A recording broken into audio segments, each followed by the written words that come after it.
Vamos a hablar a continuación del programa Leer es un viaje, un programa implementado por la ONG Edúcate en 6 departamentos de nuestro país que busca interconectar práctica y teoría con herramientas de aprendizaje que estimulen el vínculo del niño con la lectura. Bueno, este programa tuvo una reciente evaluación a través de un estudio realizado por el Departamento de Neurocognición de la Universidad Católica.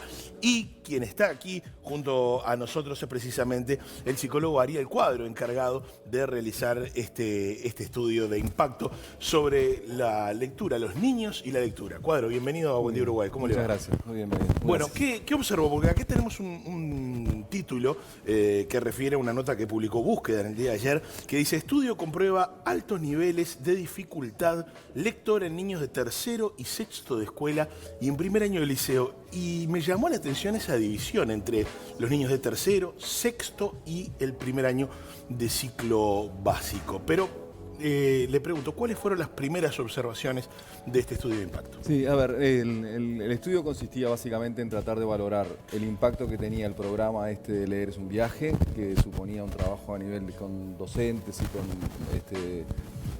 distintas prácticas, digamos, para favorecer lo que era la motivación, el acercamiento y el aprendizaje de la lectura en los chicos.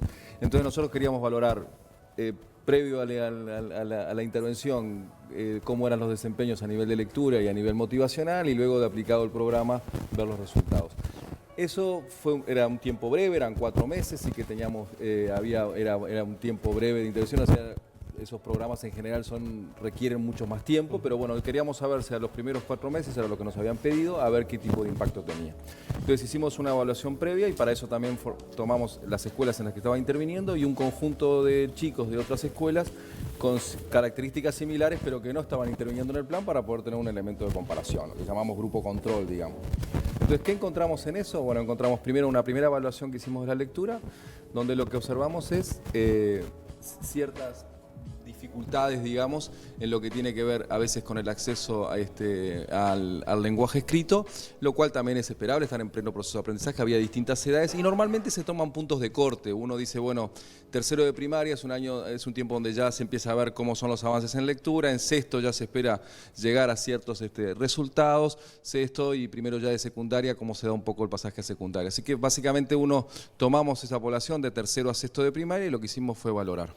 Cuando se valora hay muchas diferencias, por eso siempre digo, cuando uno a veces dice hay muchas dificultades, uno toma promedios, pero los promedios siempre son engañosos, porque hay chicos que tienen mejor desempeño, otros no. Era una población, digamos, una muestra muy localizada, o sea, muy focalizada en lo que eran escuelas rurales, y entonces, desde el punto de vista del acceso a lo que es al aprendizaje del lenguaje escrito, nosotros valoramos 2 cosas: cómo se accede al código escrito y los niveles de comprensión. Los niveles de comprensión lectora están muy asociados al acceso al lenguaje escrito, es decir, cómo un chico accede a reconocer la palabra escrita, digamos, y a identificar la palabra escrita. Y ahí observamos sí diferencias, había chicos que presentaban más dificultades, sobre todo en lo que tiene que ver con la automatización de ese proceso. Para que cuando uno aprende a leer, lo que hace es automatiza el acceso, por eso yo siempre digo, uno no piensa en cómo lee, sino piensa en lo que lee. Puede no pensar en cómo lee porque automatizó el acceso, digamos. Entonces lo que notábamos en algunos casos, a veces no un nivel de automatización, y eso está muy asociado a la práctica lectora, o sea, uno automatiza, como todas las cosas, cuando la practica mucho. Entonces ahí lo que uno observaba es que a veces hay chicos que requieren más práctica lectora. Una pregunta con respecto a esto. Yo creo que habría que dividir por un lado lo que son problemas de aprendizaje, sí, claro, y por otro lado no saber leer o no entender. Sí. Yo recuerdo un colega, yo soy docente, y recuerdo un colega hace muchos años, cuando recién arrancamos en el 2001, que me muestra una prueba de un chiquilín. Me dijo, él tiene dificultades, tiene lo que se llamaba tolerancia antes, ahora se llama adecuación curricular. Me dijo, él tiene tolerancia. ¿Ves acá? Tiene 90 faltas de ortografía en esta página. Y me dijo, él no tiene ningún problema, tiene 98. Entonces, a mí, en realidad, obviamente me ponen mal los problemas de aprendizaje, porque creo que el sistema no sabe trabajar con esos problemas, pero por otro lado está cuando no tienen esos problemas, ya sea dislexia o lo que sea, pero tienen dificultades para comprender un texto. O sea, ¿cómo podemos de alguna manera dividir esto, ¿no? ¿Qué son? ¿Problemas de aprendizaje lo que se encontró o son que no saben leer? Sí, a ver, a veces no es tan fácil hacer la diferencia. Pero lo que sí está claro es que los chicos con dificultades, lo que llamamos específicas del aprendizaje, o lo que sería el caso clásico la dislexia, normalmente la prevalencia de esas dificultades anda entre el 3, 5%, 6%. Así que uno podría decir, bueno, a lo mejor un poquito más, pero no puede ser mucho más que eso, porque eso es un tema neurobiológico con una base genética, o sea que no sería explicable que fuera por un tema. Entonces, descartado eso, que podría haber algunos casos de chicos que tuvieran ese tipo de dificultades, la mayor parte de los casos de dificultades tienen que ver con esto que le digo, muchas veces por la falta de la práctica lectora que permite automatizar. Y el otro gran componente es lo que nosotros llamamos comprensión oral, o sea, que tiene que ver con el manejo del lenguaje oral. Ese es otro gran componente. De hecho, cuando uno accede a la palabra escrita, le da significado a la palabra y eso tiene que ver con el manejo que uno tiene y el vocabulario que uno tiene para darle significado. Y también incluso cuando uno infiere información de un texto que no está puesto en el texto, eso supone también el manejo de la competencia lingüística. Entonces, normalmente cuando uno observa dificultades a estos niveles, sacando los casos que pueden ser de especificidad con base neurobiológica, o está asociado a una falta de la práctica lectora, ¿no? Que tiene que ver con una práctica sistemática, que muchas veces tiene un componente importante también de la práctica familiar en lectura, y lo otro que tiene que ver muchas veces es con los déficits lingüísticos, que es, en contexto de vulnerabilidad, a mi entender, la mayor dificultad. O sea, yo creo que en contextos de alta vulnerabilidad uno observa deficiencias lingüísticas desde el punto de vista de la comprensión oral y del manejo del lenguaje oral importante. Bueno. Y recuerden, el lenguaje escrito es una evolución cultural del lenguaje oral. O sea, buen lenguaje oral me garantiza poder acceder a un lenguaje escrito, digamos. Cuadro, ¿y qué se observó como patrón en esos niños que mostraron un mejor promedio? Es decir, ¿qué características tenían? Bueno, los que tenían mejor promedio tenían esto que les digo, para empezar, tenían más automatizado el acceso, o sea, tenían mejor práctica. Pero eso está directamente vinculado a la motivación.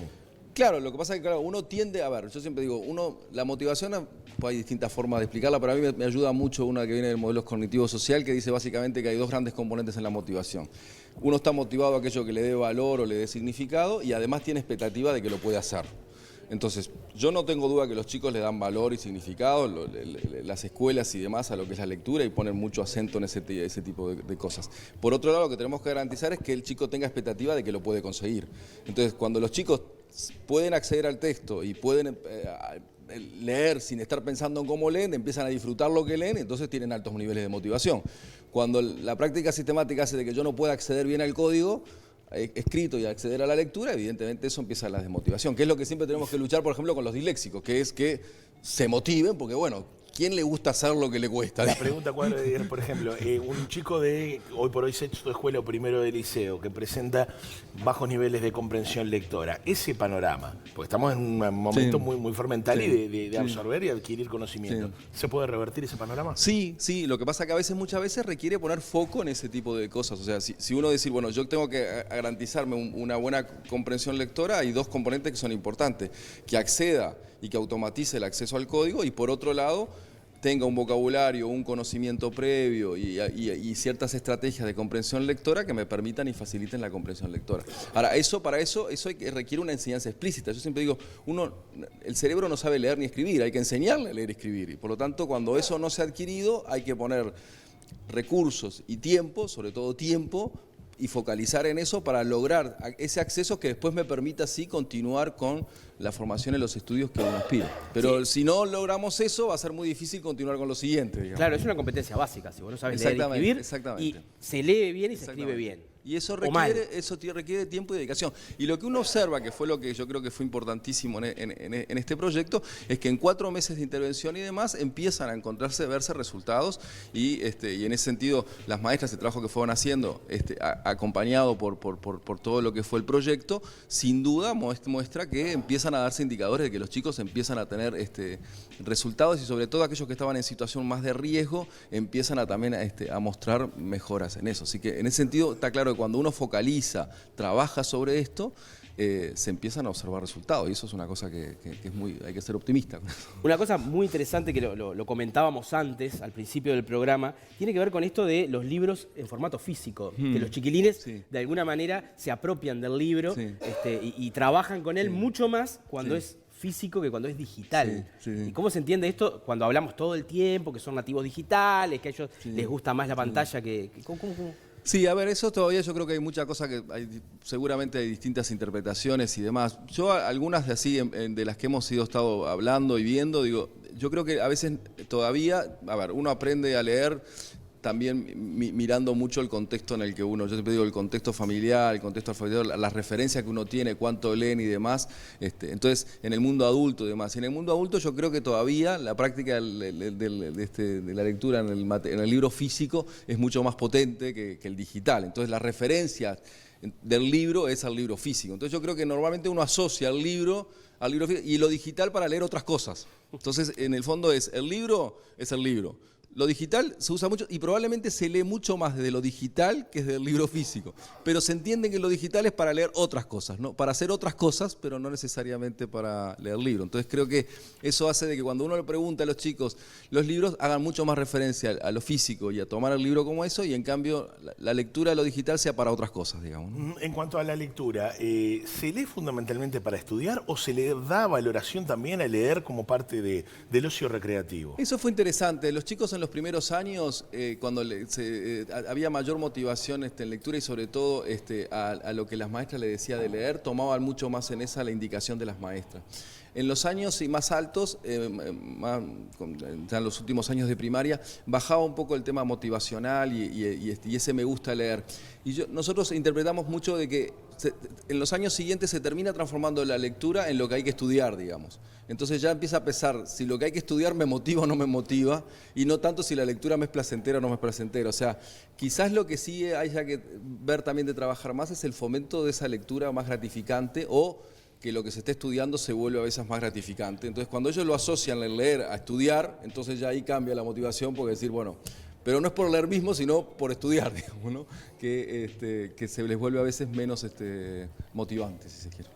Bueno, con respecto a la lectura, yo creo que ellos leen mucho más acá, ¿no? O sea, los chiquilines desde muy chicos están todo el tiempo leyendo. El tema es el código restringido, ¿no? O sea, usted hablaba anteriormente de que, digamos, en el contexto familiar, si manejan un número acotado de palabras o de modismos, después el niño cuando va a la escuela va a repetir y a reproducir eso. ¿Cuál es el rol de la familia, entonces? Sí. A ver, el rol de la familia es crucial, y yo creo que en ese sentido, al no darse a veces en el ambiente familiar... Digo porque le damos palo a los maestros todo el tiempo. Pero sí, yo en ese sentido no para nada doy para los maestros, al revés, creo que tienen un esfuerzo y un trabajo muy grande, entre otras cosas. ¿Por qué?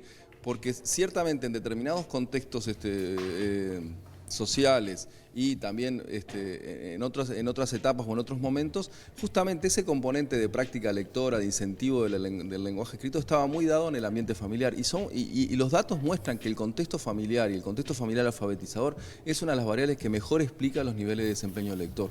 Cuando eso no se da, entonces claro, la escuela tiene que tomar y asumir también una práctica lectora y una incidencia, digamos, y tener un efecto en eso mucho mayor que contar con la familia. O sea, si uno cuenta con el ambiente familiar, la lectura temprana, que los chicos vean a sus padres leyendo, por eso en determinados contextos que ese ambiente es muy claro, los chicos llegan a veces al primer año de escuela ya manejando el código escrito, ¿no? Claro. Y ahí hay una diferencia grande. Ariel Cuadro, responsable de este estudio al frente del Departamento de Neurocognición de la Universidad Católica, muchísimas gracias por tu presencia esta mañana en Buen Día Uruguay. A las órdenes, muchas gracias. Seguiremos tratando esto.